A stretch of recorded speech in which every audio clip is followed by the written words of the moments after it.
Hi, everybody. Welcome to the next episode of the Jacque Show. So today we're going to be talking about working out for your adrenal type.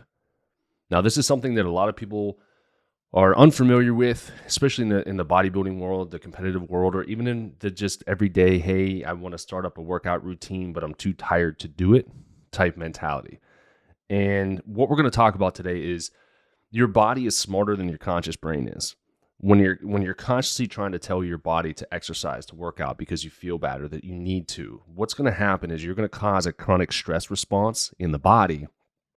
And that chronic stress response is going to do the exact opposite of the reason that you're working out. If you're working out to lose weight or look better or feel better, if your adrenals are already crashed, not good to work out.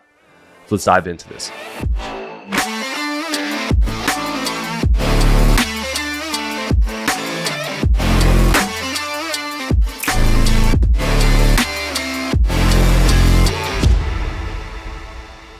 So what are we talking about with adrenal types? So when we're talking about the adrenal glands, when we're in that normal fight or flight response, where we're in what's called sympathetic dominance, we're in that fight or flight, where we're acting like we're getting chased by a bear.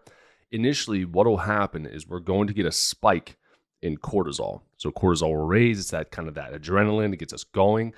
And then what's going to happen after that is another hormone called DHEA is also going to go up in that site of stress, or that event of stress. And the unique thing about this is either real stress, like a bear is literally coming after us, or it can be perceived stress of events that may never even happen, but we still manufacture them in our minds, which stresses us out. So it's really important to know that your mind is very, very powerful. So the way that you perceive an event is going to be how your body responds to the event. Now, initially, like I said, cortisol and DHEA are going to shoot up, okay? What is that going to do? When that goes up, again, it allows us to pull all of the blood basically out to the muscles.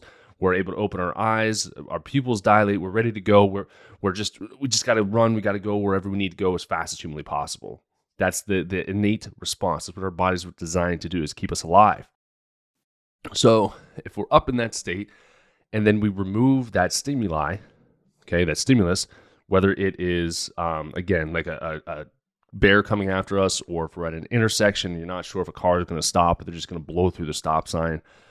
Once that event has passed, then cortisol and DHEA are supposed to go back down, okay? Normal response, happens all the time, gets us all flustered, and then we kind of crash down afterwards, and we're just in that anti-inflammatory state where our body's like, okay, let's get the blood back into those rest and digest organs. Let's stimulate that parasympathetic nervous system to calm our bodies down, because we no longer need to deal with the stress because the stress is past. Now, in today's society, there is stress that's coming at us all day, every day. I mean, literally. Like when we're talking about stress, I know we're talking about the adrenals right now, but when we're talking about stress, one of the first things I'll tell you to do, turn off the freaking TV. Turn off the news, get off social media. All of that stuff is designed to stress you out all day long. And then you hear people talking about that stress that they heard on the radio or on the news or on the TV. And it's just one thing after another after another. So you start your day, you wake up in the morning with a stressful alarm clock, right? Blaring to get your butt out of bed. When that happens, your cortisol spikes, okay? You're stressed. Now, is it beneficial in a way? Yeah, it's going to get you up to go. It's going to get you out the door. But if we're doing that every single morning, we're waking up like a bear is attacking us. All right, one of the things that I'll tell some of my patients that are struggling with getting out of bed is, one, make sure that you love what you do. But two, if you have an alarm clock, try to get something like what we have, or we used to have until our son started waking us up. It's a Philips alarm clock that actually is a sunrise. It simulates a sunrise in your bedroom. There's no loud blaring anything. It gently wakes you up so that your body can naturally produce its own cortisol. You can get up and going without automatically jumping and like, oh my gosh, what am I going to do? But really the standard American wake up is going to be that. So an aggressive alarm clock, drag your butt out of bed, drink as many cups of coffee as you can in the morning, which is another stimulant, which is going to raise your cortisol. Then you have to hop in a car. If you don't watch the news before you go, you hop in a car, you turn on the news, you get stuck in traffic, and all of these things are just slowly and surely raising up your cortisol. And then you go to work and you hate the people that you work with, or work sucks. Your boss is mean to you. They're putting too much work on you. They can't find any help to help you. And it's just every day you're just accumulating more and more and more and more stress. And as Americans, we're not really taught how to deal with stress. We're like, oh, go work out. That'll relieve your stress. That'll help with your depression. That'll help with your anxiety. And theoretically, yeah, there's a lot of research that says that it can help with that. But for a very unique population, to be honest with you, a lot of people will get stuck in this groove for a long period of time. And what will happen is that normal stress response, again, cortisol, DHEA popping up, eventually what's going to happen is cortisol will stay high, DHEA will drop. All right, cortisol is anti-inflammatory, it's catabolic. DHEA is anabolic, it's a precursor to testosterone. So when DHEA drops, that means we have less building blocks to create testosterone and then even estrogens past that. So it starts to throw off our hormones as well. That would be considered a phase 1 of adrenal burnout. Now, when we're in a phase 1, it's one of those things where you feel like you're stressed out all the time.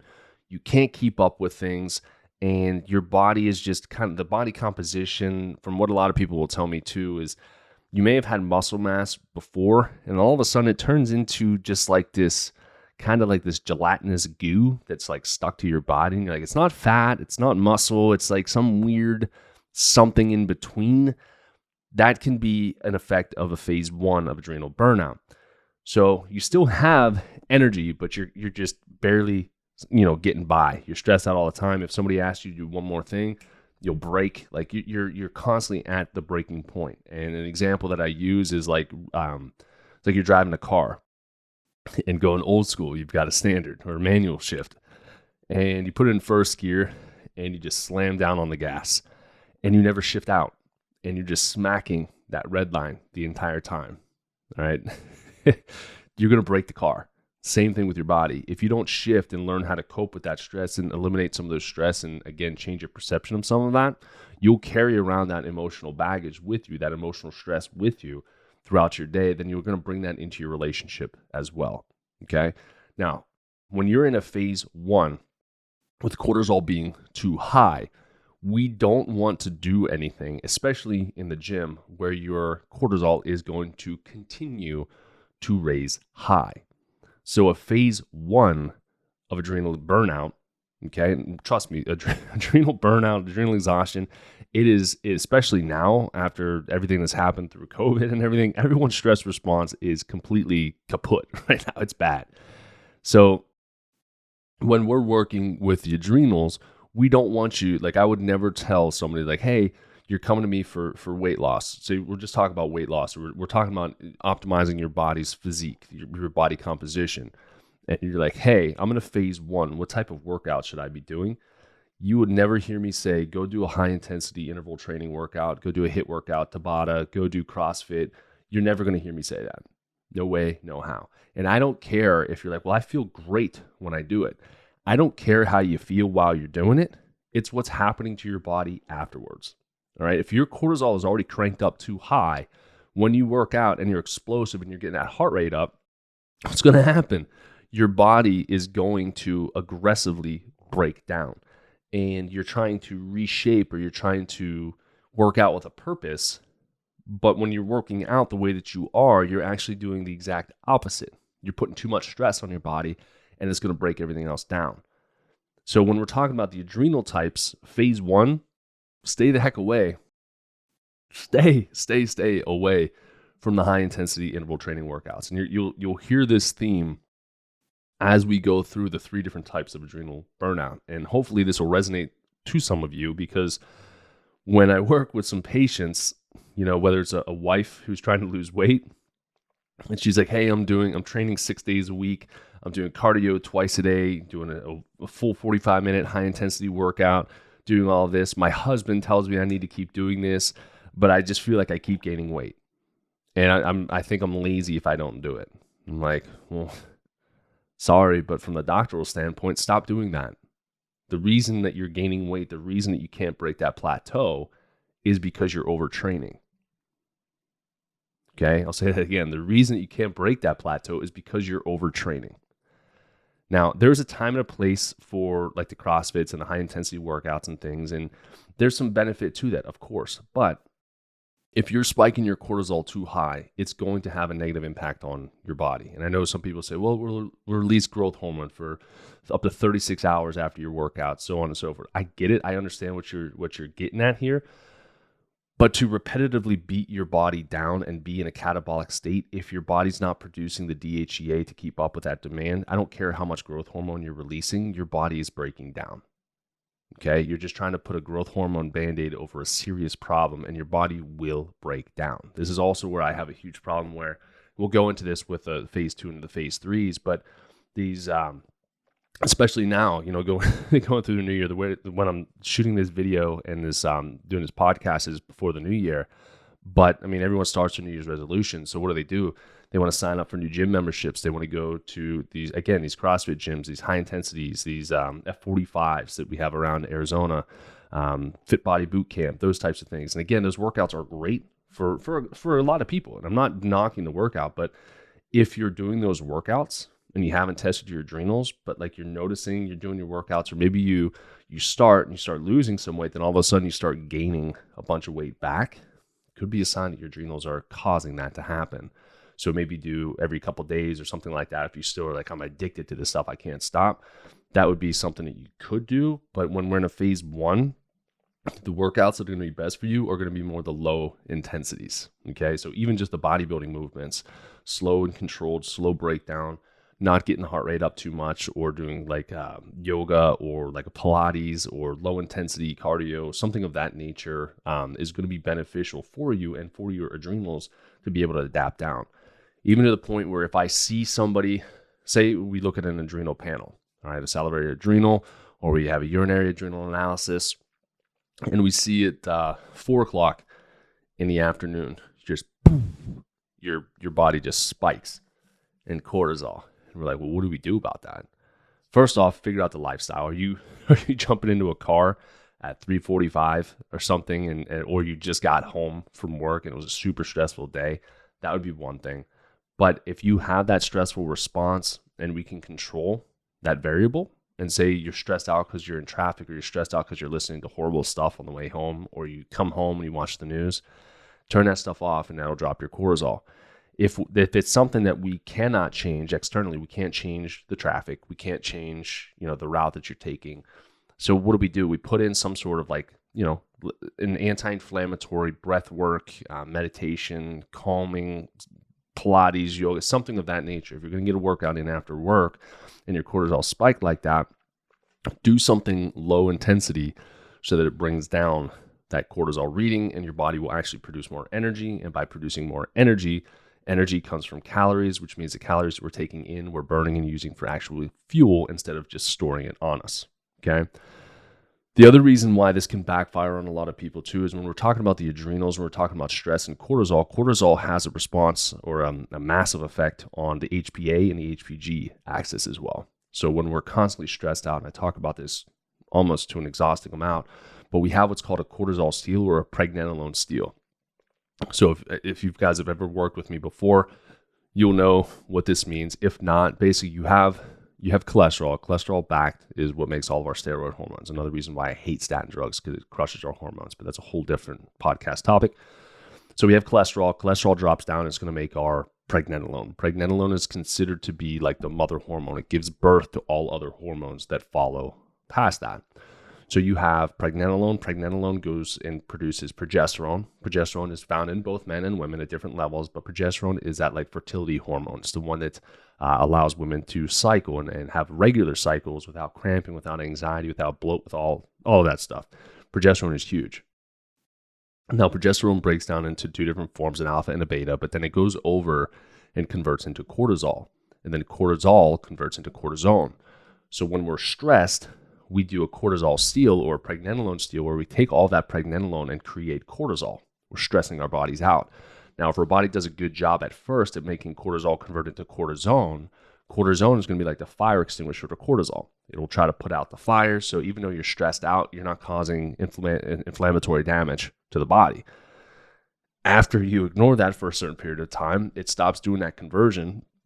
Cortisol metabolites start picking up. and you have an overwhelming amount of cortisol that's produced and created in the body. When that happens, again, with women especially, I can't say that I know. I'm assuming at some point you've heard the term amenorrhea before. And this was something, even when I was growing up in school, if girls were working out too hard or they were doing too much cardio, too much exercise, they would skip their period. They wouldn't have their periods. And back then I'm like, that's such a weird thing, but like, okay. Now I understand why. So it's because of that pregnenolone steal. So parents, if you're listening to this and your kid's in 37 sports and they're burning out, and they're skipping their cycle, they're working out too hard. Their bodies are pushing too hard. It's not healthy for them. This goes for competitors, bodybuilding competitors. They brag about when their last cycle was because it's been shut down for so long. If you lose the fat, you lose, and you increase that cortisol, you're going to lose that cycle. So we're spending a lot of time on the phase ones, but all of this stuff that we're talking about right here transcends into the phase twos and into the phase threes as well. Okay. And it actually gets even more important because your adrenals are shutting down further and further. So say we've got the phase one, right? Phase one, doc, what do I do for exercise? Again, doing some sort of like bodybuilding movement would be the most aggressive thing that I would tell you to do. Make sure you take long rests in between. Don't do 40-second rests like I do. Ben Pekulski inspired. I can't not do that, but my adrenals are also great.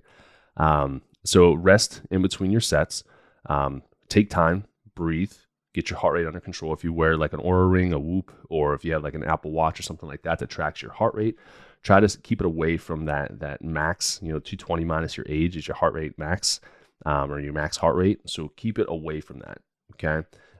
You can do 60%, 50% of what your max heart rate is, where you're figuring anywhere between 120, 125, somewhere around that for heart rate. If you want to get it up, don't go too high over that. So that would be your phase one. Phase two, what does that look like? So phase two, if you're not a trained clinician and you look at an adrenal rhythm and you see, okay, the cortisol looks like it's relatively normal, but DHEA is bottomed out, that's phase two. Okay, which means you went from overproducing to now your body can't keep up with the stress that you are currently under. It's not producing the cortisol, and what is going to happen is a more aggressive cortisol steal. Okay, that's when we start seeing menstrual problems. That's when we start seeing low testosterone in men. We can have estrogen dominant based issues off of this as well because progesterone drops, estrogen stays high, it causes estrogen dominance, and we can even have an impact coming down on the gut. And you're like, oh my gosh, what's going to happen on the gut? Well, when we're stressed, our bodies are in that fight or flight, and it needs as much food as possible. Protein is huge when we're in that stress response because protein helps with, basically rebuilding muscle tissue and things like that in the body. Used for other things, but in this example, this is what we're going to talk about. So when we're constantly stressed, what's going to happen is our body is going to go after our tissue, our muscle tissue and our digestive tract tissue is going to break it down and release amino acids to be used to try to rebuild the body. So if we're not supplementing in with good protein, whole food protein sources like protein shakes, stay the hell away from whey protein. I hate whey protein so much, and I don't care if it's grass-fed, whatever. Stay away from it. It's inflammatory. If you want to argue with me about that, you can, but I'll always be healthier than you because I know better. Not to sound too insensitive, but I haven't seen a patient that responds well to dairy. Or at least they'll have like a low-lying infection or something like that that's going on. But when you pull it out for 2 weeks, that's the challenge. If you want to challenge me on this, pull it out for 2 weeks. Pull dairy out, cheese out, sour cream, milk, all that stuff. First, see if you can even do it because there's casomorphins in it, which makes milk addictive. Beautiful business model. But those are in it to make you crave it. And what's going to happen is after 2 weeks of pulling it out and successfully not having any for 2 weeks, you'll go through withdrawal, don't get me wrong, which again, think of it like a drug, morphine. After 2 weeks, try dairy again. Tell me it doesn't hurt, okay? Or you can do the Starbucks test. Go to Starbucks or go to some other sort of coffee shop, Black Rock around here or something like that, and listen to people order lattes. And if they drink it in the shop, see how long it takes them before they start clearing their throat. All right, dairy's inflammatory. But anyways, I digress. So when you're under that stressed response, make sure you're getting enough protein in. If you want to just shortcut it, get some branched chain amino acids with essential amino acids in that too. Make sure tryptophan is included in those amino acids so that way you can actually use what you're drinking. But that's going to be a really good source to be able to rebuild the body so it doesn't just destroy the digestive tract tissue. However, it can. So it can cause, I've had patients who have been under chronic stress and they won't go to the bathroom for 3 weeks straight. 3 weeks straight. And just for those of you who don't know, normal bowel movements are anywhere from 2 to 4 bowel movements a day, just to put that into perspective.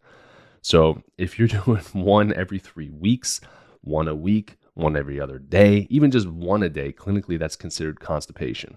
All right. So what's going to happen there is it's going to slow down our digestive tract function. And sometimes it can do the exact opposite. It can speed our digestive tract up. Okay. Because our body's like, hey, I don't have time for this crap, literally. So I'm just going to shoot it out of the body, or I don't have time to break this down. So we're just going to we're not going to waste any energy on moving those out right now. We're just going to kind of hang on to that until we have a chance to deal with it. I even have a patient, just a recent one too, that she wouldn't go to the bathroom at all during the week because her work was so stressful. And then Saturday, she would have a dump. She would literally just purge out what she had. And then Sunday, she would have a little bit. And then Monday would go back to constipation again. Again, stress response can do that to us. So when we're talking about that phase 2, it's one step closer to that phase 3. And then the last one is that phase 4. But phase 2 can be a very severe one too, because your body doesn't really know what the heck it's doing. Okay, can't figure out, do I want to be anabolic? Do I want to be catabolic? Because right now, all it's trying to do is survive. It's in that fight or flight mode because it feels like it's constantly under attack. Okay, so hormones can shut down, digestive tract can be affected there as well, and really every other area of the body can also be affected. So then workout-wise, what do you do?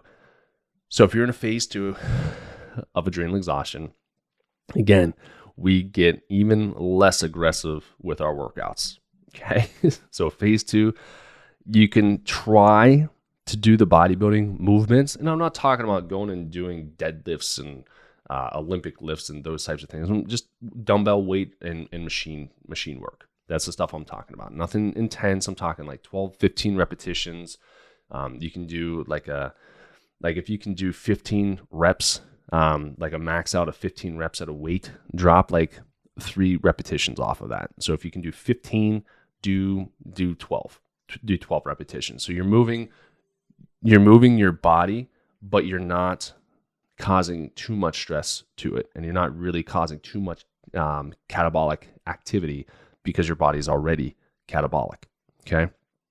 Again, emphasis on the meditation, the yoga, the breath work, the Pilates. Even Pilates at this point can be a little bit tough because Pilates can be pretty intense. So can yoga. But at least as you're doing it, your heart rate is more calm. You're working with the breath and things are a lot more passive for you. Okay. That's what I would do for phase 2. Then we go into a phase 3. Phase 3 is where I get in a lot of issues, a lot of problems, a lot of trouble. Husbands get upset with me. Wives love me for this. But a phase 3 is when your adrenals are just done. So phase 1, high cortisol, low DHEA. Phase 2, can have normal cortisol, low DHEA, or even on some of the salivary tests, you'll see some highs or lows, like high or low spikes on it. But the overall average of cortisol production is relatively considered normal. Okay. And then phase 3 is you're basically just dragging your butt through the normal range, on the low end of the normal range across the board. Or you'll have a couple points that drop down below the low end normal. This is where the weight gain becomes pretty significant. Okay. Because your body is broken down. It can't be anabolic anymore. It's just catabolic. And most people will be like, oh my gosh, well, you need to be catabolic to burn fat. Well, no, in this instance, your body is eating itself. It's eating your muscle tissue. It's eating your digestive tract tissues, causing massive inflammation in the body. In doing so, you're going to have insulin resistance. Even in some of the other phases, you can get insulin resistance. You can have leptin resistance that develops as well.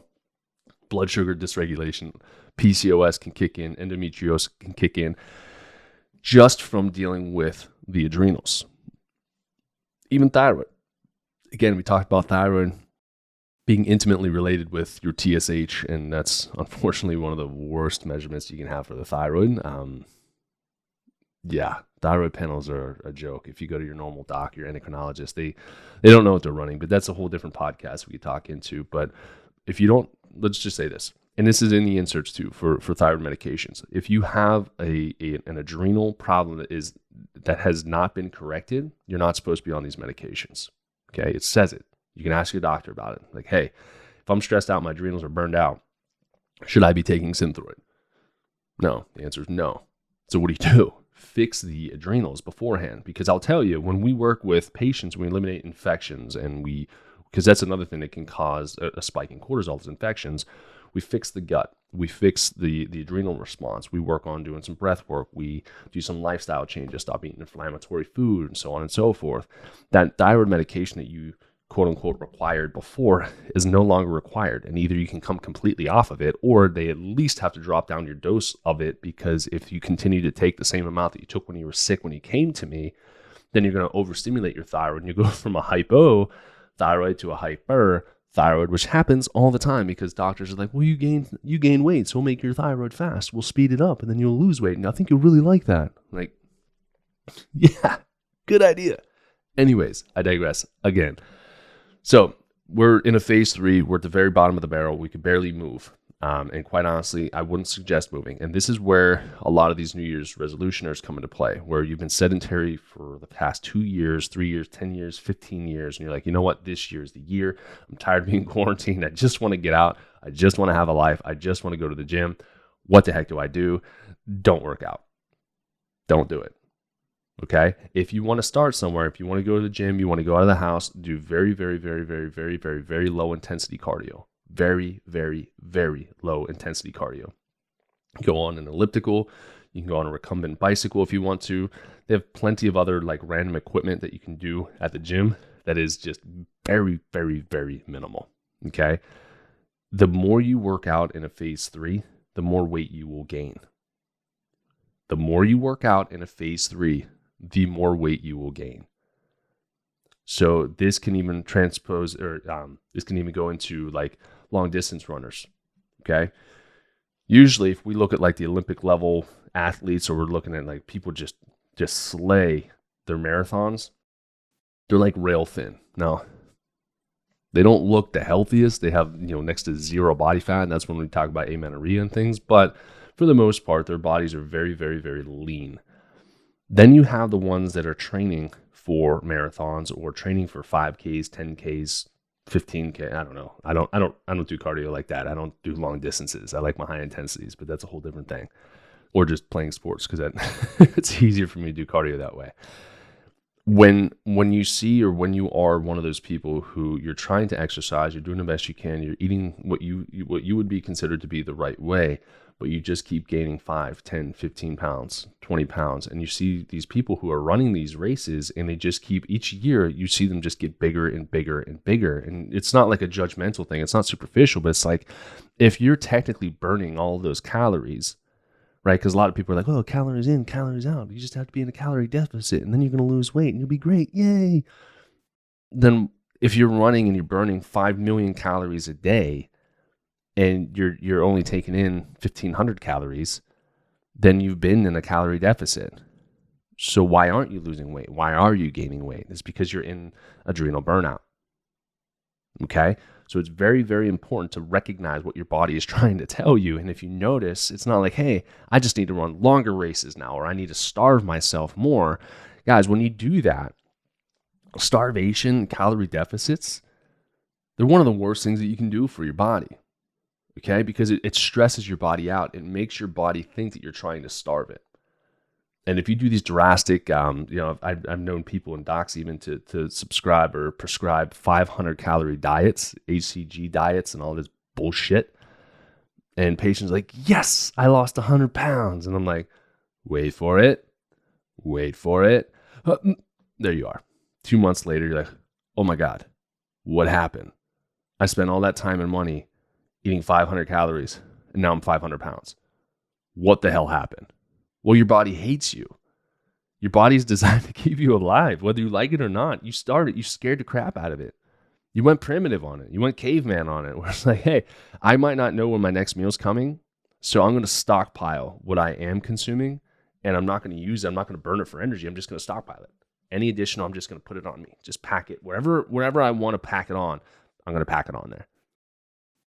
And So, so when I work with a lot of my patients, I don't put calorie restrictions on my patients. And quite honestly, I don't think anybody should really have calorie restrictions unless you're eating 5,000, like legitimately, like 5,000, 4,000, 3,000 calories, and you're just a couch potato. Then it's like, all right, listen, your body doesn't require that much.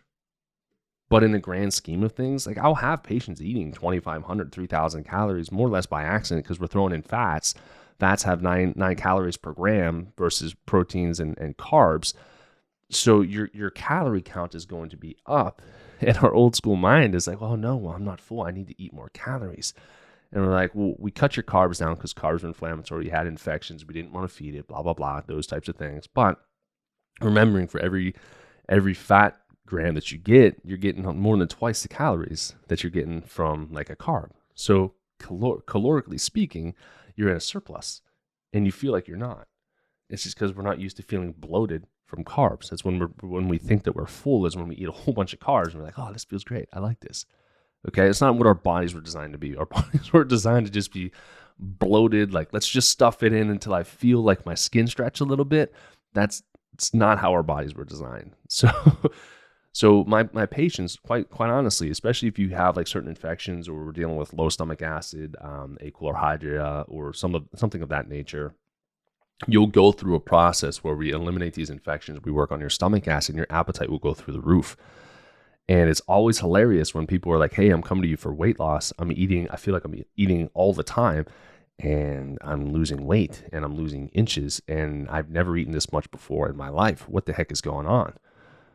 Well, when your body's stressed, okay, it requires more nutrients. Okay, not bad nutrients, but it requires more protein and healthy fats. Okay, carbs, it'll help to restore the muscle glycogen. But again, eating more like the starchy vegetables, sweet potatoes, low glycemic index based carbs. Okay. Carbs are also important for thyroid response as well. If we rob the body of carbohydrates, then we're stressing our body out, which is going to have an impact on the thyroid. Then we eliminate the carbohydrates, then we're stressing our thyroid out even more. And then we're going to have thyroid issues, which is then going to make us gain weight, right? So it's like, what the heck is going on? So when we lay all this stuff out, it makes a lot more sense, especially if you have your tests. Like if you've run one of these tests or ran one of these tests, either with a previous practitioner or if you want to run one with us, it's really easy to do. Even if it's just the adrenals that you do, it's a salivary test. You do a cortisol awakening response, get the points throughout the day, and we map it out and say, hey, this is what we're dealing with right now. This is where you're at with your adrenals. Let's fix it, you know? So when they go through that and they're like, oh my gosh, I'm eating more. And again, your body requires more protein, it requires more fat in those stressed times. And it's not going to be that your body's going to want 3,500, 4,000 calories for life. But if you haven't had the ability to break down your food because your stomach acid has been horrible for the last 10, 15 years, well, now your body's like, hey, this is awesome. Your stomach's going to radio back in a feedback loop to the brain and say, hey, Doc Jacque, I need you to eat more food because now I can actually do something with it. And that knee that you had surgery on back in whenever the heck it was, 2006, 2007, I forget, I had 2 knee surgeries. We want to go back and we want to repair that. So if you can keep taking a little bit more protein, we're going to break it down. We're going to throw it right at that knee or a shoulder or wherever your body is. You need to heal your digestive tract. We have the ability to break it down and heal that now. Okay. So when you're in that phase 3, remember, you don't just jump from a phase 3 to get back to a phase 1 to perfect. You have to go back up the scale, right? So phase 3, adrenals aren't working basically. Phase 2 is where your adrenals are like, I don't think I like this right now. I'm kind of in between. I don't really know what I want to do. Phase 1 is like, I'm stressed. This is great. And then phase 1 is like, I get stressed every once in a while, but I handle it really well. Okay. That you have to go through those phases before you get to that perfection phase. So it takes time. Phase 3 adrenals can take almost an entire year, depending on what that causative agent was, what that stimulus was for why your body was stressed out. If you're in an abusive relationship and you choose to stay in that abusive relationship, then, we can get your adrenals to function a little bit better. But in terms of coming off supplementation, you're supplementing your current lifestyle. You're supplementing your abuse. So your spouse is literally costing you money trying to deal with the stress that they're bringing on you here, him or her. And you might want to figure out how to make that relationship work. And that's one of the things that we talk about as well. Like, what are we going to do with this relationship? Let's make that work. Now, I'm not a therapist or anything, but I can say, hey, you may want to go and talk to so-and-so over here. I've done it to a couple patients already, just couples, especially infertility couples, trying to make the journey a little bit more enjoyable. And I'll send them to a sex coach. The one we use, Serena Rose with that sex chick, Alexa, Jordan, they're all great. And to go figure, I have an Alexa in my office. It just turned on. I'm not sure about that. Yep. So there we go. So I'll send them to those different locations to figure out, if it's something that is outside my jurisdiction, I've got something in my tool belt or someone in my tool belt to be able to send you to. So if it's an infection, we got to get that taken care of. Or even if there is mold in the home, this is something that's huge. Mold will destroy your HPA axis. It will destroy your hormones. And if you are not out of that moldy environment, you're never going to be well. Sorry, but you're not. If it's not renovated properly, if it's not corrected properly, you're never going to be well. And things are just going to get worse and worse and worse on you. Okay. When I talked about the phase 4, or like the last phase of adrenal exhaustion, that's basically where you flatline the whole way across. All right. Now, there's different type of glandular conditions that can cause this, addisons and things that can cause flatline, where you basically don't have the ability to produce cortisol at all. So sometimes you do have to take an exogenous or an outside source of cortisol to even be able to produce it. Or if you're on different medications, if you're on prednisone or some sort of like cortisol suppressant, that would be another thing that's like, well, we're trying to get your adrenals to come back to life. But if you're constantly taking something, eating something, breathing something, getting beat by something, well, we have like a very long road ahead of us. And this is something you really want to do, because we need all these external factors to be able to get you well. Because my goal as a naturopathic health expert, functional medicine practitioner, all of what I encompass, my goal is not to get you on a supplement for the rest of your life. Otherwise, I would just be like a holistic allopathic medical doctor. And that's all they do. You come in with a problem, you got depression, take this antidepressant, let me know if it works. If it doesn't, come back, I'll give you another one. We'll just keep doing that until we figure out what works for you or what dose works for you. That's not what we do here. We put in the work and we get the results, and we keep the results, because this is all about lifestyle changing and not just fad diets, not just, what do I need to take for 2 months or 3 months? This, like I said, it can take a year, it can take more than a year. It depends on what your current state of health is and what the current cause of your current state of health is. The sooner we can alleviate you from the cause, the quicker the results come, and it becomes easy. And that old school way of thinking whenever it comes to dietary intake just falls away, because again, it just becomes really easy. You don't want to eat things that are going to make your body feel like it's less than optimal. And so many of us, we're functioning way below our 100% God-given potential. And that's sad, because there's so much more for us out there, but we've always felt a certain way. Or our parents told us that it's just genetically speaking, we always deal with obesity or diabetes or heart disease or cancer. And, you just have to basically live your life and just be ready for it when it comes. Thumbs up. It's not how things work. Not at all how things work. But again, this is just one of those things we have the ability to understand, like, listen, that may have worked for you, like talking about like relatives, that may have worked for you in the past, but I'm looking at biohacking myself, and how can I fully optimize my body's physiology to make myself break this generational curse, if you will, and be the healthiest person ever created in my family. And then from that, this is what excites me. Then you bring kids into it, and then you bring the grandkids into it. And each generation that passes reverses all of the damage that the standard American diet has done to us throughout the years. We're raising beacons of health. I'll say this probably in every single podcast. I want to make beacons of health, like giant lights, giant beacons. This was something I got from Dr. Joe DiMartini. He visualized his office that he had in Houston, Texas. I believe it was Houston. And he visualized this giant beacon of light coming off the top of this building, this high-rise building that he was going to have his practice in. And that was going to be like the beacon of hope for others. And if you've ever listened to John DiMartini, like he's brilliant. Like he's Dr. Dr. DiMartini. I'm getting so excited over this stuff, but he's a brilliant man. And so I want to make that with my patients. And so, you may have family members who feel like they're stuck because genetically speaking, that they weren't gifted. Well, genes are just like a loaded gun. They're harmless unless put into an environment to express themselves. Okay.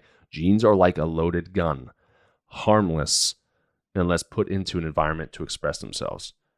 And that's not meant to trigger anybody out there. No pun intended on gun and trigger. But realistically speaking, genes are dumb. They do what your body tells them to.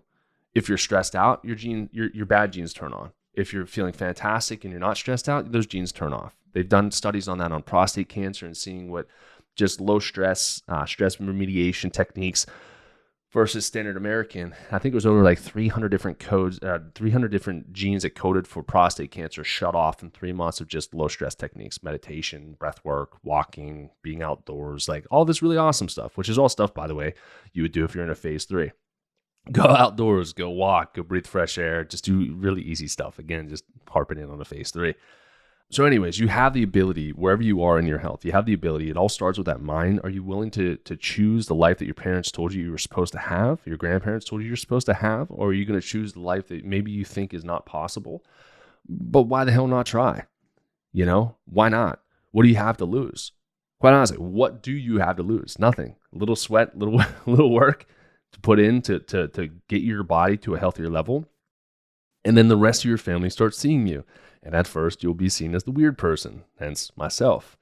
I'm weird. I know that. I've been doing this for a really long time, but my family knows that now. And a lot of them understand what our dietary habits are, what we eat, what we don't eat, what we drink, what we don't drink. And they have been phenomenal with us. But there are family members who don't agree with that side of things. And that's fine, but we're not going to associate or put that in our bodies just to make you happy. And I tell my patients this, where you don't want to sacrifice your health so that you don't inconvenience somebody else. So don't sacrifice your health for somebody else's feelings. You shouldn't have to. And if somebody gets mad at you for turning down a meal that's just slathered in dairy, cheese, and just gross, just inflammatory food, it's their fault. They're the host or hostess. They're supposed to be considerate of the guests that are coming over. Just a little side note there. So anyway, so the beacons of hope, beacons of light, you have the ability to be able to be that for your family and the future generations to come, which is what really excites me. So wherever you are on your adrenal journey, if you haven't been tested for your adrenals, then by all means, reach out. There's connections, links everywhere. You can email us, find me on Instagram at doc_Jacque. Just DM me and say, hey, I want to get an adrenal test. Go for it. Or you can just call the office, 412-828-6000. And just tell Cynthia, hey, I want to get an adrenal test. She'll know exactly what to get you. Send it out. You'll be good to go. Okay? So hopefully this was, not hopefully, I know it was. This is super informative. We can do more deep dives into each one of these, but I wanted to make sure I got this podcast out there for you because the new year is coming and I want you to be knowledgeable on what you're going to be doing so that way you don't just put in all this time, work, and effort and have it all fall away for you. So love you guys. Thank you for tuning in and we'll chat next time.